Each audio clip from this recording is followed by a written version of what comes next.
दिल्ली में विधानसभा चुनाव की चर्चा के बीच यूपी के अयोध्या जिले की मिल्कीपुर विधानसभा सीट पर होने वाले उपचुनाव महत्वपूर्ण बन गया है। यह उपचुनाव सिर्फ क्षेत्रीय राजनीति का हिस्सा नहीं बल्कि बीजेपी और समाजवादी पार्टी के बीच प्रतिष्ठा की लड़ाई भी बन चुका है। 2024 के लोकसभा चुनाव में अयोध्या लोकसभा सीट पर इंडिया अलायंस ने सपा प्रत्याशी अवधेश प्रसाद ने 56,000 से अधिक वोटों से जीत दर्ज करते हुए भाजपा के लल्लू सिंह को हैट्रिक लगाने से रोक दिया था। फैजाबाद लोकसभा क्षेत्र में राम मंदिर का उद्घाटन और हिंदुत्व का माहौल बनाने के बावजूद बीजेपी को लोकसभा चुनाव में हार का सामना करना पड़ा था। अब मिल्कीपुर की सीट पर उपचुनाव हो रहा है, जहां बीजेपी और सपा के बीच कांटे की टक्कर देखने को मिल सकती है।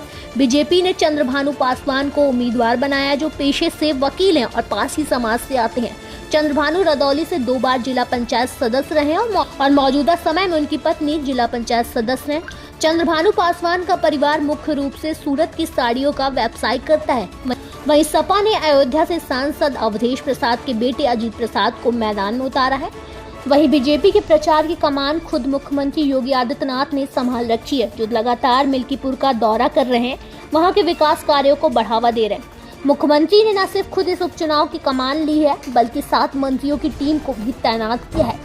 उनके मुताबिक अगर कुंदन की जैसे मुस्लिम बहुल सीट को जीता जा सकता है तो मिल्कीपुर में भी जीता जा सकता है। वहीं सपा से अखिलेश यादव, रामगोपाल यादव, आजम खान, मैनपुरी सांसद डिम्पल यादव, शिवपाल यादव, अवधेश प्रसाद, नेता प्रतिपक्ष माता प्रसाद पांडे समेत 40 स्टार प्रचारकों के साथ प्रचार में जुटी हुई है। मिल्कीपुर उपचुनाव में भीम आर्मी वाले चंद्रशेखर की एंट्री ने लड़ाई को और दिलचस्प जरूर बना दिया है। अगर बहुजन समाजवादी पार्टी भी मैदान में होती तो ये लड़ाई और खास बन सकती थी, लेकिन हाल ही के उपचुनाव में खराब प्रदर्शन के बावजूद बहुजन समाजवादी पार्टी मैदान छोड़कर जा चुकी है।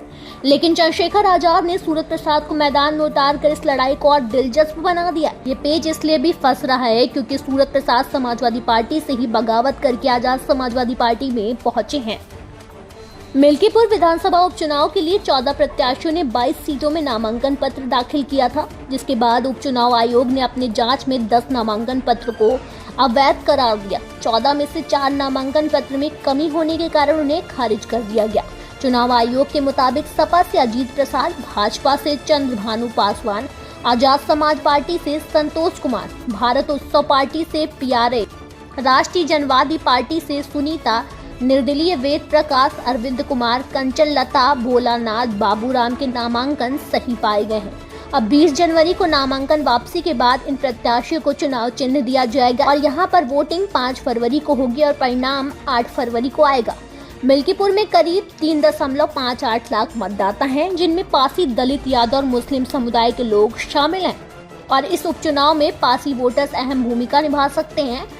और वही यह भी कारण है कि दोनों मुख्य पार्टियां इस समुदाय के चेहरे पर दांव लगा रही हैं और सपा और बीजेपी के बीच यह जंग अब पारसी बनाम पारसी में तब्दील हो गई है। मिल्कीपुर सीट पहले 2012 में सपा के पास थी, 2017 में बीजेपी ने इसे अपने नाम किया था, 2022 में यह फिर सपा के पास चली गई थी। इस बार सपा और बीजेपी के बीच यह मुकाबला 2027 के विधानसभा चुनाव का परिणाम तय कर सकता है। कांग्रेस ने सीट पर उम्मीदवार न उतारने का निर्णय लिया और सपा को समर्थन देने का फैसला लिया, जिससे यह लड़ाई सिर्फ बीजेपी और सपा के बीच हो गई है।